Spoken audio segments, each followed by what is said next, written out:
It was dark. I tried to find the light switch, but my hand pathetically swiped over the cold walls.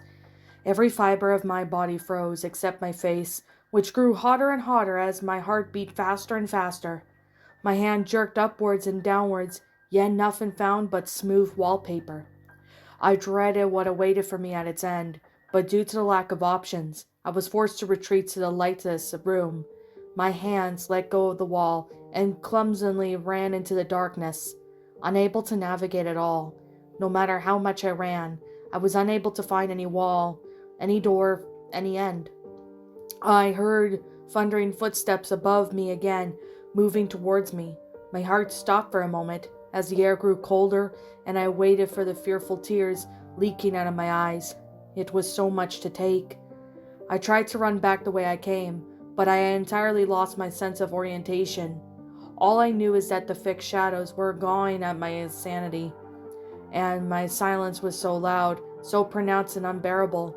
It was worse than the footsteps, as I tripped on something and hit my arm on a solid surface. The wall. But what was on there was the ground? I was scared to touch it, to search for it. I tried to take in the smell of the room. The dusty old smell of an old rotting house had been in every room but this one. No one else, something else was rotting. I am, I thought, involuntarily. But no. Wait, what nonsense. There has to be a rotting corpse on the ground. A rotting, moldy, maggot-filled corpse. My naked feet suddenly felt as if something was being brushed up against them. Something small and slimy. Something white. But things cannot feel white, can they? I wanted to get out of this corner. I wanted to get away from this corpse. This is not me, I told myself. It is your room, a voice in my head replied. My bedroom, my bed. I was so tired. I felt so unsafe. I never felt like I needed someone else around me. I hated being human contact, but in that moment, my heart was filled with desire for comfort, safety, and a mother. You cannot have your mother, but comfort, safety, the voice urged me on. Go to bed. It is your bed. I was obedient and lay down on the bed. Before I had given it much thought, hiding under my blanket. Even before the monster comes. The monster I changed into a fetal position, pulling a blanket over my head, unable to bear the thought of a monster appearing in my room. Not my room. It cannot be in my room. My room is safe. My room is inhabited by maggots. Maggots eating their way through a corpse. Your corpse. Your smelling, stinking, rotting corpse.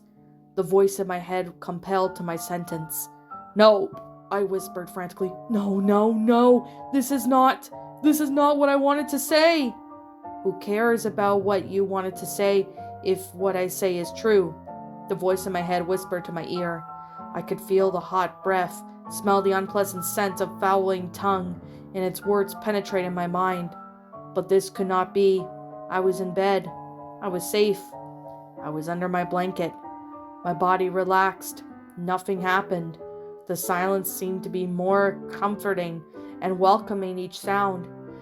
I dared to look up from under my blanket to see what was not as bad. The last bits of moonlight caressed through my window, and I saw my room being usual as ever. It was not wide and spacious. It was my room. It was not cold. It was my room. It was not dusty. It was my room. The door was ajar, all right, but it was my room. The light switch was. I tried to scan for my room before it, but it was still too dark, and I try not to care. The corpse is rotten. It is your room. The taunting whisper in my head let me know. No, I told myself. There is no corpse. There is, the voice replied. Look for yourself. I could not help it, and saw something right next to me on the floor. I had never seen anything as disgusting as before. The ground was green and white, and the mold spreading everywhere like cobwebs. The carpet was full of rotten bits of flesh. The corpse's head was disfigured beyond recognition, and out of its eyes crawled hundreds and thousands of tiny, nasty, slimy maggots, shimmering in the moonlight. I retreated under my blanket, It was just a dream. Just a dream. That it was worse, was it not? Because if it was a dream, who will hear you scream? Who will save you? Mommy won't. The voice snickered. Go away! I screamed into my mind. Why? Are you not so lonely? Do you not so long for a comforting companion? I can cheer you up forever and ever and ever, the voice laughed. I buried my fearful face deeper and deeper into the dusty, mold-smelly bed. I wanted to be away from that corpse.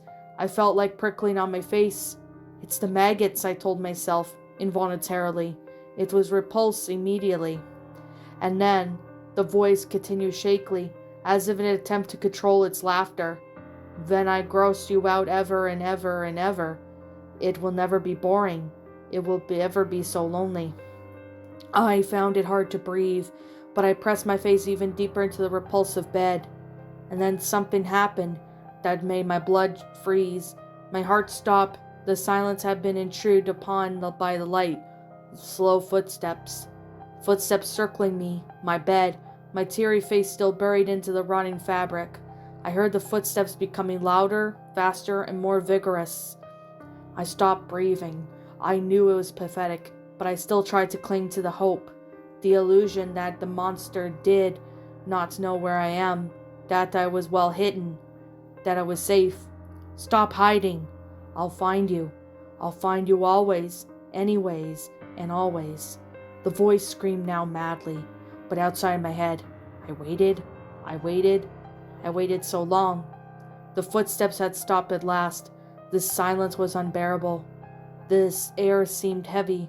I almost ran out of breath and turned to my face so it was away from the mattress.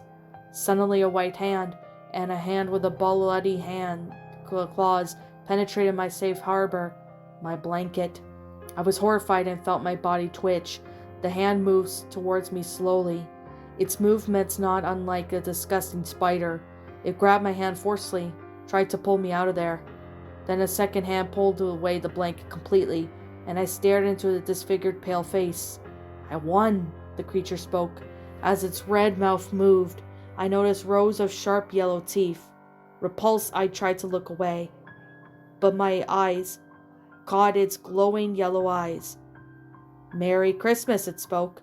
Its lips curled into a sickening smile, blood flowing out from its thin lips. Face to face, I was with what seemed to be a disfigured, horrifying Christmas elf, and a red hat that rippled dirty and full of dry blood. The temperature seemed to drop for a couple of 100 degrees. I screamed so loud, I woke myself up and fell out of bed. For a moment I expected to see the monster, as close to my face as before. Then the clarity of the memories of my horrible dream faded away. I can only remember waking up in the night, needing the toilet. The smell, the footsteps, the darkness, but it was all just a dream. My mother can save me. Mom? She probably did not send anything this year, but this year as well. Christmas without presents, without friends, family, the holiday of love, while feeling like the least loved person on earth. But wait, there is a package, right next to me, under the window, right where the corpse, but now it just seems to be a stupid dream. I took it, not since suspicious, and then when I saw that inside that unsuspectingly brown package was a present, stored in a festive red and gold wrapping, the letters Merry Christmas written all over it. My pulse went up rapidly. With twitching, trembling hands, I took out a mirror, and even though every fiber of my body told me not to, something just made me look into it. And what I saw was beyond horrifying, terrifying, disgusting, disturbing. No, what it was like looked back at me was no less than a face of the rotting corpse, slimy, tiny, hungry maggots crawling out of its eyes as they ate their way through the rotten flesh. The voice snickered behind me.